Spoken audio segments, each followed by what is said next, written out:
Thanks for tuning in. You're listening to the Embrace Mental Health podcast, where we embrace a not-so-clinical approach to conversations surrounding all things mental health.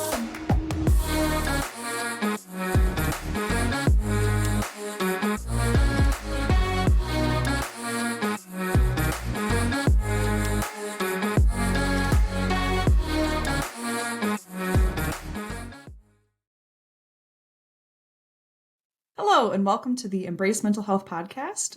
Happy Mental Health Monday, everybody. I've got my co-hosts here, Wesley and Autumn. Hi, everyone. Hello. And I'm your host, Kelsey. And today we are talking about ways to maximize your therapy, or what was it you said was the, not the clinical term, but the academic term. Yeah. Increasing effectiveness. Yes, there you go. Yeah. So ways that once you've gotten into therapy that you can make the most of it, get the most out of it, and hopefully increase the speed. Not that it's all about increasing your speed, but just, making sure you can get there as quickly and efficiently. I don't know, things that you can do to cut the crap and get down to business. Yeah. Nice.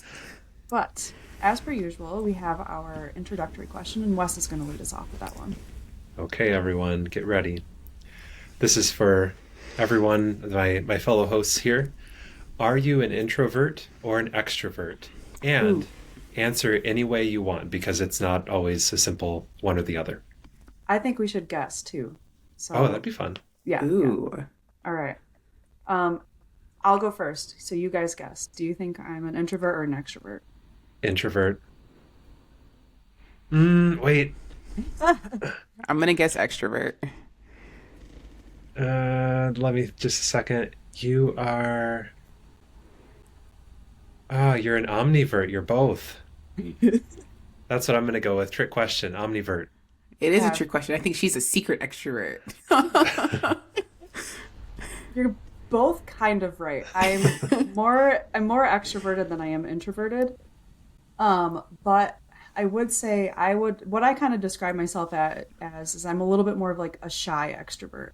I'm not as outgoing, although I feel like I've gotten a little bit more outgoing as I've gotten older, but especially if I'm around people that I don't know, I'm not just going to like burst in and be the center of attention or like the life of the party. But in general, between that spectrum, I am a little bit more extroverted. I get more energy from people, and if I spend too much time by myself, I just get like, meh. So. Right. Yeah. And for the listeners at home, I do think that's basically the real definition, because some people do see it as, are you outgoing or shy? And it's really, how do you kind of get your internal batteries recharged? Do you feel more energized when you're around people, or do you feel more drained when you're around people and you're more recharged when you're in solitude? Now I have a question. Okay. You said omnivert. I've heard ambivert. What is ambivert? What's the difference between? Does that mean I also eat plants and meat? Ambivert is correct. I said the wrong term. Omnivert, I guess, would mean all the verts. And all the verts. Okay. that means I'm just always energized, and that's nobody. So yeah.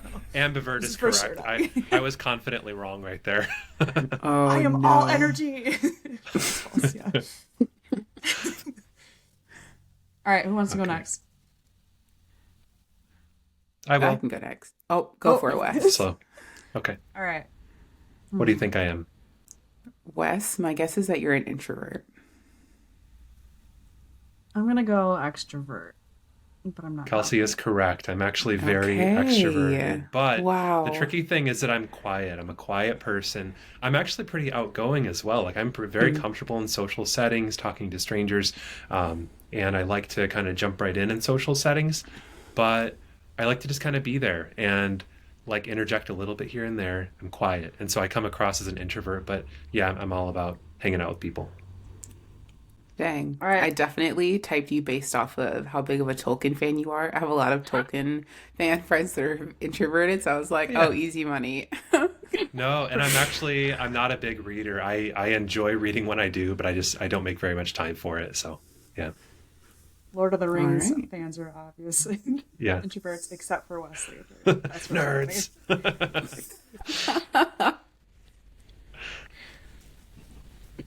All right, so that leaves Autumn. I'm gonna guess Jeez. My inclination is introvert. I feel like Yeah, I would say introvert as well, Autumn. You both are super correct. Oh yeah. okay. I am a major introvert. But I always call myself a social introvert. I love being around people. It just drains me a lot. And so the only way that I can really recharge is by being by myself, spending time alone. But I have no problem being the person like going up to talk to someone new and just like talking and chatting and being social. So you're the outgoing introvert. Exactly. Like yes. Opposites. Yeah, that's interesting. Yep. Yep. I know so many people often think it's like, okay, outgoing or shy, and that's what it is, but it's really those are different things. Yeah. Yep. That was kind of like a mini episode for everyone. It's a little right. Get to know your really host. Yeah. Yeah. Bonus content. Yeah. Yeah. All right.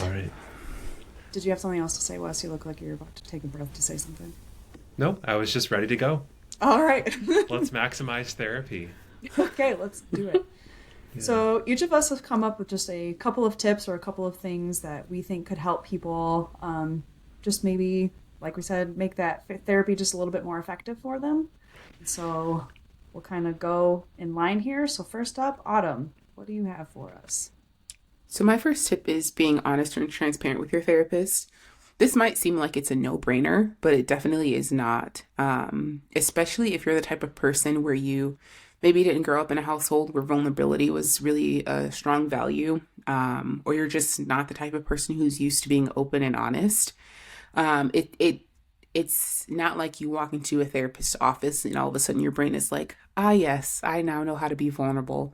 For some people, it takes effort. And so I guess my tip is to make sure that you're fully sharing, what you're thinking, what you're feeling. And that might even take some extra work of trying to figure out what you're thinking and you're feeling, which is what therapy's for. But be honest with your therapist. And there's another tip that someone has that I'm not going to say it, but it kind of goes in with being honest. So I won't steal their thunder, but yes, just being honest with what you're feeling and what you're thinking, because that's the only way they're going to be able to, they can't help you if they don't know what's going on. So I think that's a good point to make, because I feel like I've seen this from people who are friends with somebody who's in therapy or have like a loved one who's in therapy, and they're like, man, why hasn't their therapist done that? It's like, well, to be honest, the reality is that the therapist can only deal with what the person brings up.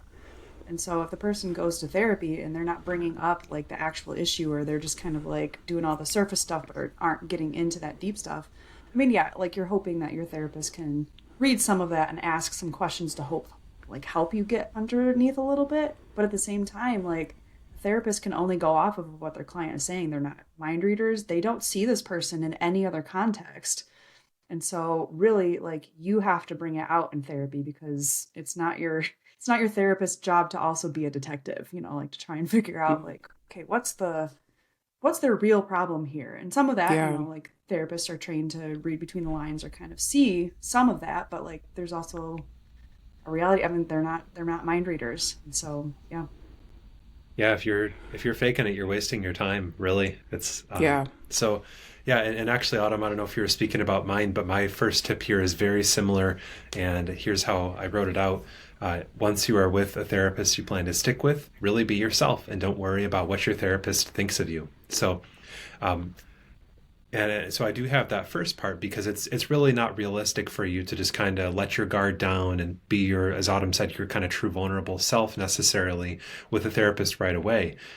I've been very honest in past episodes about how I don't think that every therapist is a great therapist, and certainly not every therapist is a great therapist for you. And so you might be hopefully they're not like a horrible person who's going to harm you in any way. That even happens sometimes. I think actually harming is kind of rare, but it does happen. But I wouldn't expect anybody out there to just automatically kind of flip the switch. But then once you get to that point where you build what we call rapport, basically trust. Once you build trust with your therapist and it's like, okay, this is the person that I think I'm going to stick with for a while, then Yeah, the sooner you can let your guard down and be vulnerable. Not, I mean, and I don't know that I would even phrase it as vulnerable. I agree with Autumn, but just to kind of make this its own point, once you can really be yourself, I would say take off your filter. Don't hold back. Don't speak in a way that is guarded because you're worried about how your therapist is going to respond. If you're with a good, decent therapist who you have a trusting relationship with, or at least you're starting to build that relationship with, then they're not going to respond in any kind of extreme way. If you say something that really shocks them, they'll probably raise their eyebrows a little bit. But it's their job to be non-judgmental and to let you be exactly who you are. And that's going to produce better outcomes in therapy. And also, if you're with a good therapist, they're going to, as Autumn said, or Kelsey said, read between the lines. And so you might actually be saying things as you're being yourself and letting your guard down that your therapist picks up on. You might not even be consciously aware of it, but then your therapist can reflect it back to you and say, I notice that you keep saying it this way. What does that mean, right? And then that might be a revelation for you in that moment. So all that to say that it's going to help your therapist do the best job that they can. And of course, that's going to benefit you too. Yeah. I think I think this is another good point for not just people who have had a hard time being vulnerable in the past or talking about like their feelings before, but I think this also is a big thing for people pleasers too. Oh, yes. Like that's something that I have struggled with. I probably shouldn't be past tense. That's something that I struggle with. And, I realized that was something that I dealt with in therapy sometimes too, where it was like, okay, it was hard for me to say what I was really thinking or really feeling because I was like, man, I don't want to upset my therapist, or I don't want them to think badly of me, or some of those types of things, so that people pleasing can be an issue too. And so realizing that, I mean, maybe you need to bring up people pleasing with your therapist and be like, yeah, this is something that I need to work on. But it's not just like, oh man, I have a hard time talking about my feelings, but it's like, oh man, I really don't want to upset my therapist or say the wrong thing or show that I haven't been doing what I'm supposed to, or like those kinds of things that it can fall under as well. Yeah. If there are any, I was going to say, if there's any other therapists out there listening to this, and it might be interesting for others as well. Sometimes if I have a client who I can tell that they have their guard up and they're acting a certain way around me that's not their true self.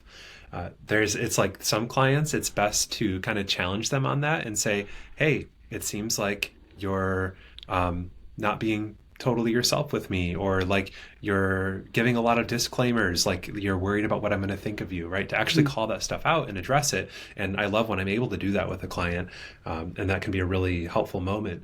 But then there's others who you can pick up right away, and it's like trying to pet a little deer without scaring it away. It's like, okay, this client, it's just going to probably take 3 or 4 or more sessions before we're really able to start addressing what's going on. And that's just kind of the way it is, because otherwise they're just going to retreat. And that's true in relationships outside therapy too. Yeah, definitely. And just to tack on really quick to something that Kelsey said, this is a bit more specific, but the idea of people pleasing, being okay with quote unquote disagreeing with your therapist. I would not consider myself someone who struggles with people pleasing, but I have found myself in this situation many times in therapy where my therapist will say, so it sounds like this is what's going on. Or they'll tell me like, I'm hearing or I'm seeing this, or this is likely what's happening. And in my brain, I'm like, no, that's not it. That's not what's going on. But for whatever reason, like, I don't want to tell my therapist that they're wrong. And so I'm just like, yeah. And that's not helpful. And so I think that even, plays a part into it of just like, hey, being honest, like, no, that actually doesn't resonate with what I'm experiencing right now. So to bring up just a little bit of like a loaded subject on this too, this is where to me it can be a little bit tricky sometimes if you're a person of faith going to a Christian counselor. And so you have to weigh your, what your needs are, because, if you have some spiritual needs mixed in with there, which I mean happens a lot, right? Like we've talked about how all the different parts of us work together. And so, but if you're realizing like, man, something that I need to work on is church hurt, or something I need to work on is whether I believe in God or like whether this is congruent with my life or whatever. And then you go to a Christian therapist and you feel ultimately like, oh man, I really can't disappoint this therapist. Or, like I've had both. I've had, like, I'm a person of faith. I'm a person who would claim myself as a Christian. And I've gone to Christian therapist and I've gone to a secular therapist. The therapist that I see right now is secular. And I do feel like in some ways I am able to bring my guard down a little bit more with her because I'm not worrying about some of the religious expectation on it too. But there's also been times where it was very important for me to see a therapist of faith so that I could talk through my faith issues with somebody who had a little bit more of an understanding of it too. So sometimes that can play into it as well. So, you kind of need to decide what your needs are a little bit. And, even if you're seeing a Christian therapist, like hopefully there are Christian therapists. I'm sure there are Christian therapists out there who are going to be open to you just being real and exactly where you are.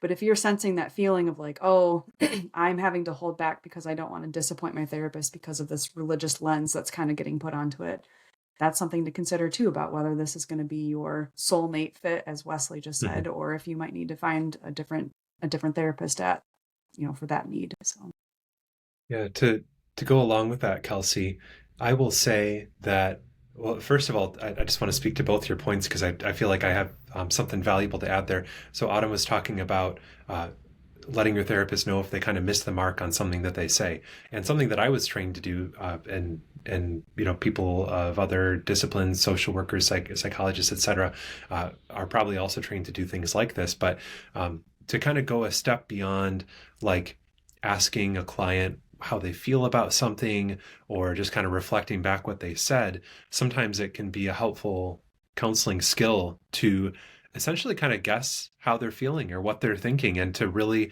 identify that for them. That lets them know that you're really paying attention and that it kind of peels back an onion layer. So that can be a really helpful thing. And the fact is that, yeah, sometimes those guesses are wrong, and we're really taught, and experience has shown me that it's worth it to make those kinds of guesses. So your therapist is probably going to do that, and they're probably hoping that if they're off, that you will let them know, because that's still a really valuable interaction. And that interaction where you can let them know, no, that's not quite right, and they can say, okay, well, tell me how it actually is, right? That's still a positive move.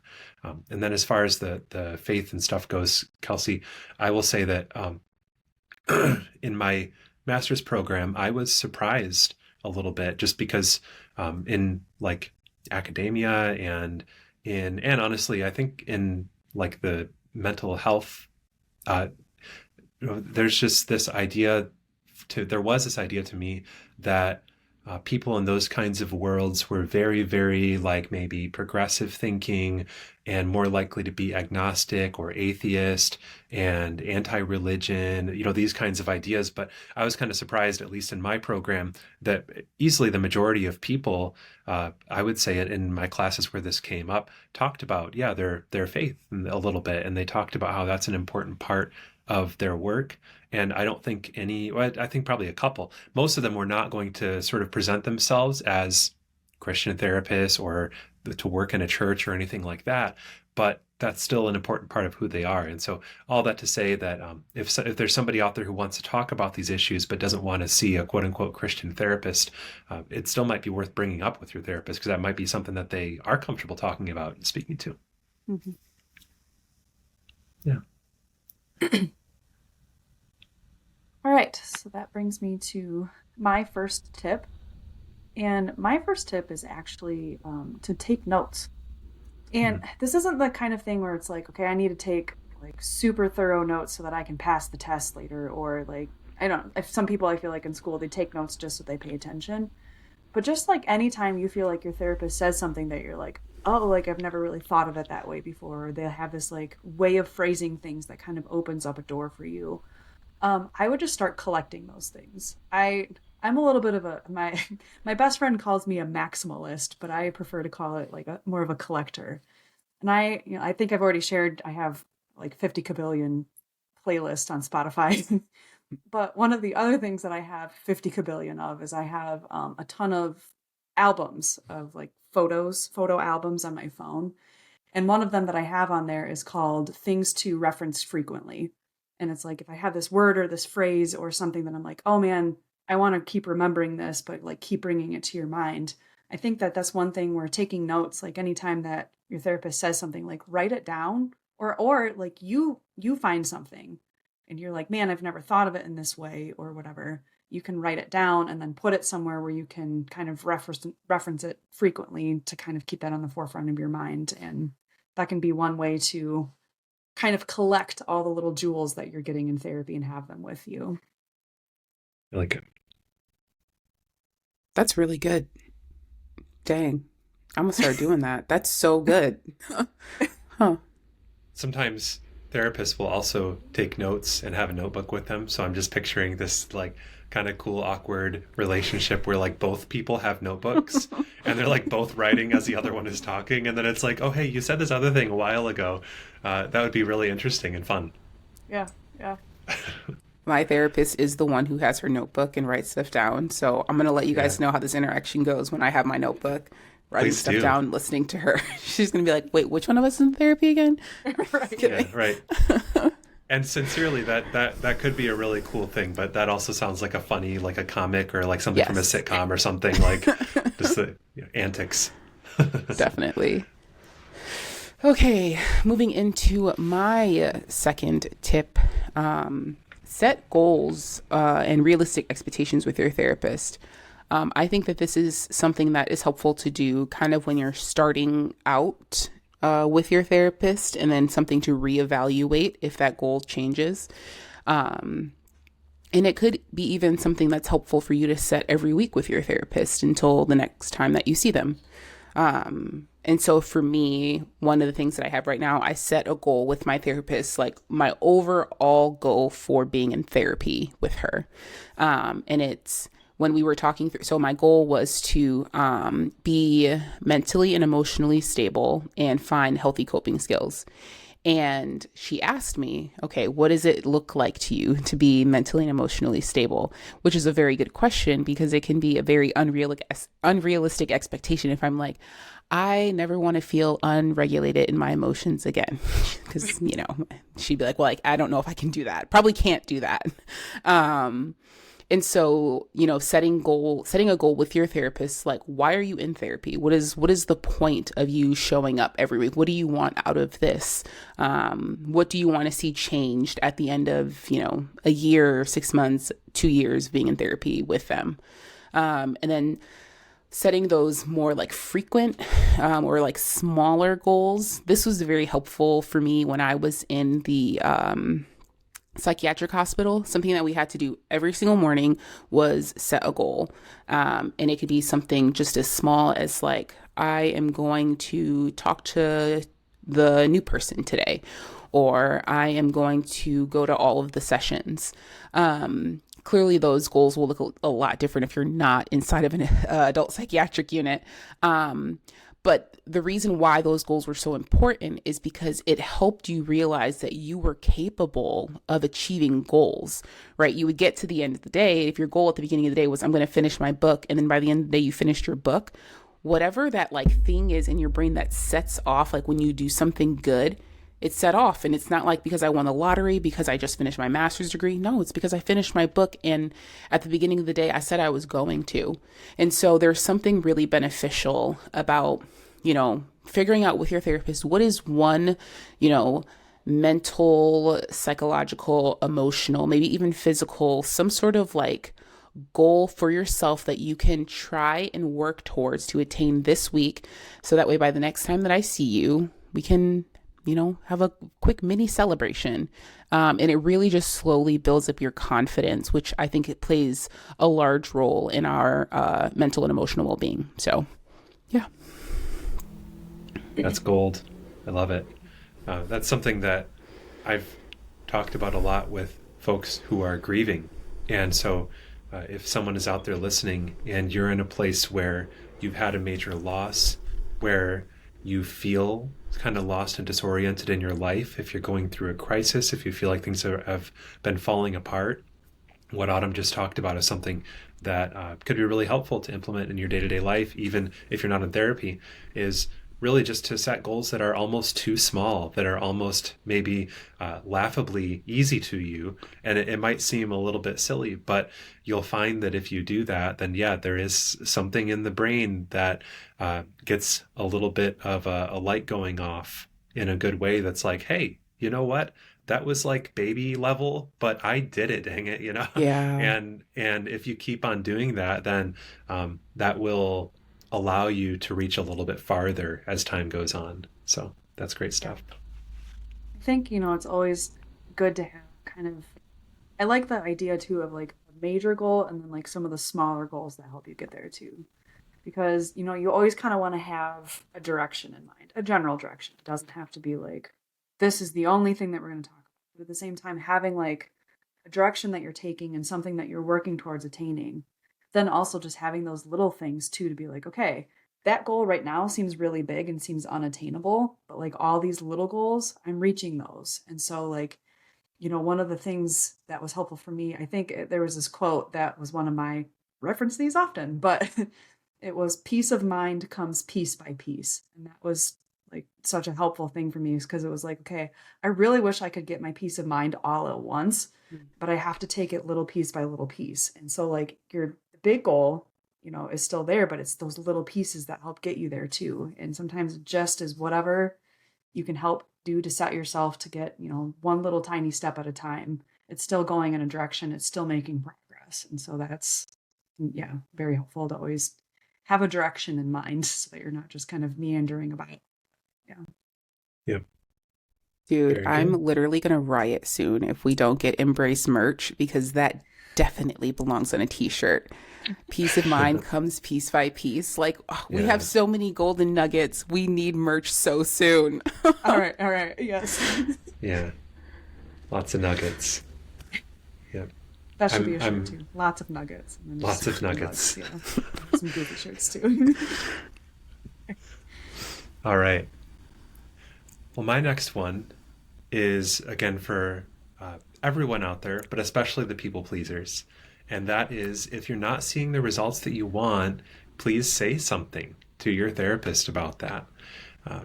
It is very possible, as Autumn was describing, your therapist can only see what you present, and most therapists will really take you at your word. Even if they suspect that you're not telling the truth about something, it's going to work best if they treat you as if you're telling the truth.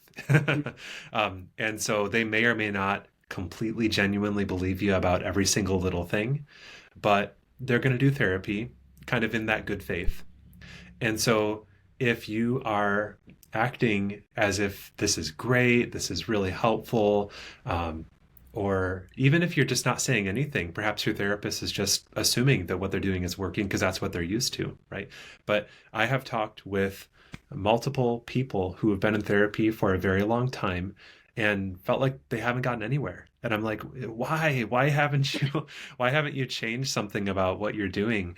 And usually that can start with just telling your therapist, and it doesn't even have to be seen as a confrontation. It can just be like, hey, let's get on the same page here, because I think that maybe what you're seeing and what I'm experiencing don't quite line up.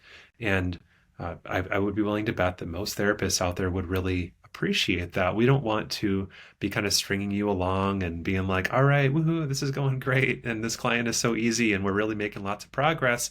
And then come to find out, or not to find out, you just kind of end one day. And it's so we'd rather know so that we can change something about what we're doing. Or maybe you find it's been a couple months or whatever, and it's like, okay, I feel like this isn't going anywhere, and maybe you need a little bit more time than that with that particular therapist or with your particular issue. But if you say something and the therapist is like, I'm just not getting it, and I'm wondering if maybe this isn't, like, maybe I'm not the right person to continue working with you, and maybe I should refer you to somebody else. That's also valuable. So whatever comes out of that, I think the theme with a few of these tips is just, let's be honest about the way things actually are. Let's deal with what is actually happening, and not with something fake that we need to pretend is there. So that's it. And it's another one that'll not only be good for you, but it'll be good for your therapist too. Helpful for them.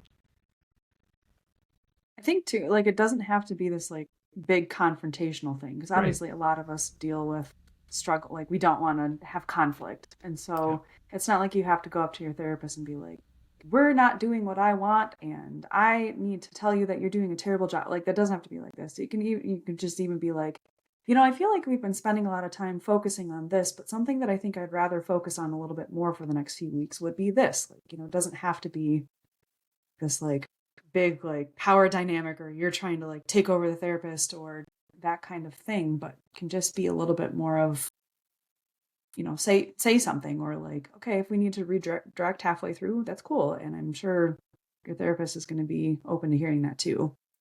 Yeah, I really like that word redirecting, and that might be helpful again for those who shy away from confrontation normally. To think of it, to imagine your therapist, like we've talked in past episodes about how your therapist works for you. And so you could imagine that like you're managing an employee who's not doing their job quite properly. And it's like, you're not firing them necessarily. You're not, you're not berating them. You're just like, hey, so it's been going this way and that's actually not really working very well for me. Could we try this other thing? Or do you have any other ideas or something like that? Might be a nice, helpful way to frame it that's less scary. Yeah, just like another quick example that popped into my mind. I feel like it's interesting because power dynamics feel different than like employer employee when you're with a therapist. There's something about them, like they have the knowledge, they're taking the notes, they have the DSM, so it feels like they have more power. And so the thing that comes to mind for me is like a medical doctor. And if I go into the office and the doctor is, really trying to like look at my leg, trying to tell me that something's wrong with my leg, but like I have a sore throat, it's okay to let them know like, hey, I think this is where the issue is right now. Can we focus? We should be focusing on this. And I think that could also be a helpful way of looking at it as like, yes, this person does work for you and it is okay to let them know like, how they can be doing their job best, right? Because they only know what you tell them. So. All right. That brings us to my final point. And my final point is to do the work between sessions. And obviously, if you are seeing somebody who's probably more on that like CBT trained, the cognitive behavioral therapy, a lot of times there's going to be homework involved with that. And that's great. Do your homework. But I think when I found the most benefit to my therapy was when I was like, okay, this wasn't just like, okay, I'm going to think about my mental health for 1 hour a week and then kind of carry on the rest of the week. It was when I was like, okay, I'm going to take what I learned in therapy and I'm going to spend 30 minutes a day trying to also continue working on my mental health. Because the reality is like, yes, your therapist is there to help you learn some coping skills or maybe reframe your thoughts or think of things in a different way. But really, they're still not the ones who are in charge of your mental health. You have to take charge of your own mental health. And part of that is deciding, okay, I'm not just going to do the work when I have somebody here to kind of collaborate with me, but I'm going to take the initiative and do the work between sessions as well, because that's just going to, the more that you work towards something and the more time you spend on it, obviously, the more benefit you're going to get out of it. Now, this isn't like something that you have to think about like, man, I need to like, you're not training to become the bodybuilder of mental health. Like, it's not like it has to be this time consuming thing. But even if it's just like, okay, twice a week, I'm going to spend half an hour journaling, or once a week, I'm going to spend an hour with deep breathing. That's a lot of breathing, but like, just little things like that of like, okay, do some work between sessions and take some ownership of your own mental health, because seeing a therapist can help you have a better idea of how to take that approach, but it's still up to you to take the steps and to make the changes in your life. So, yeah. I think that's really well said, Kelsey. Recognizing that therapy is just a tool. It's not going to be the solution, and it works best when used in collaboration with multiple other tools. Yeah. To go with another metaphor here, if anybody's ever taken music lessons or been involved in that, if you're not practicing between your lessons, you're not going to get to where you want to get. And your teacher is probably going to look at you very disapprovingly. And I'm speaking from experience, having been that student and having been that teacher before, that music teacher. You don't get your smiley face on the chart this week. You exactly. Did not practice. Yes. I have gone to 2 piano lessons as an adult in college. More than on more than one occasion, unfortunately. I'm ashamed to say, sorry, Mrs. Heidenberg, but having not practiced or practiced for like less than an hour that entire week. And it's like, if like you're really getting an hour of practice every week over 12 or 13 weeks, and your recitals at the end, you've practiced only like 10 or 15 hours total, and that's been with somebody who you're paying to just like watch you, and you're not making any progress. So anyway, anybody who can relate to that or could imagine something like that, there is a lot to that. You need to actually put it into practice in your daily life. And it's certainly not about pleasing your therapist. If for you it was about pleasing your piano teacher, but it's about getting to where you want to get. It's like, again, like what are we doing here? If you actually want to see these changes in your life, then you need to put it into practice. And that can really help you kind of, blaze ahead to get to where you want to get. And maybe you won't feel the need to be in therapy as long even. I think too, like it takes making your mental health a priority. And that's hard. Like so much of us have so much going on in our lives, and it's just like, man, I just don't have the time or the energy to implement this. But it's kind of like, okay, you might need to put your priorities in a little bit of a different order and elevate your mental health for a little while. Because, ultimately, like, if you're using the metaphor here, like this isn't for a grade. This is for your wellness. This is for your health. This is for benefits for years to come. And so like if you have to shift your priorities a little bit and make sure you make the time to make it a priority, like that's great. And like Wesley said, it takes practice, and that's true with anything. Like, I'm a basketball coach, and all the time we say, okay, your shooting form is bad right now, but it's not going to get better until you put the practice, and you have to have repetition. And part of that is that's how the brain works, right? The whole neuroplasticity thing. The more you practice it, the more those those neural pathways are going to connect, and it's going to become more natural for you. But you have to practice even when it doesn't feel natural, or when you have to put more effort into it. But yeah, you're not going for a grade here or a non-embarrassing recital. Like you're going for your wellness. You're going for your own health and your own well-being. And so that's the prize at the bottom of the cereal box, and it's worth it. Yeah, I was just thinking about how another thing I learned in grad school is coming to mind is like never work harder than the client, right? If I'm trying to sort of do it for you, then it's just not going to go very well. And so if you're out there and you are a client or thinking about being a client, you can turn that around and say, I'm going to work harder than my therapist is, because that's what's going to actually be effective. All right. Good tips. All right. So that brings us to our reflective question today. So one thing I want to challenge our listeners to do is to think of, what is one thing that you can try and do to improve your health this next month? And whether that's your physical health, whether that's your mental health, whether that's your spiritual health. Not that this is all about maximizing our health so that we can check these lists off the boxes and check these boxes off the list. But, we've talked about how all of the different parts of us are a part of each other. And so, increasing your health is just going to help you in all of the areas. So if you're feeling ambitious, you can pick one thing for each of these areas, but at least, start with one and kind of think about like, okay, either what is my highest priority, or like, what is my greatest need that I want to address? Or if that seems too much, then, okay, what is the thing that I feel like I can do this next month? And, kind of look at those, all the different areas of your health, and just try at least to pick, kind of one thing to make a priority for the next month to improve your health. And yeah. Good idea. Yeah. Okay, that brings us to the end of our episode, which means it's time for us to share the socials, but thank the Lord, Autumn is here. She's our savior. Yeah, be sure to follow us on Instagram at embrace.mental.health. You can also always send us an email. We love hearing from y'all if you have any questions. Embrace Mental Health nsc@gmail.com. And also you can look up Embrace Mental Health on Facebook and you can find us there too.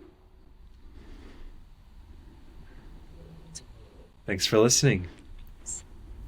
Good week, everybody. Bye.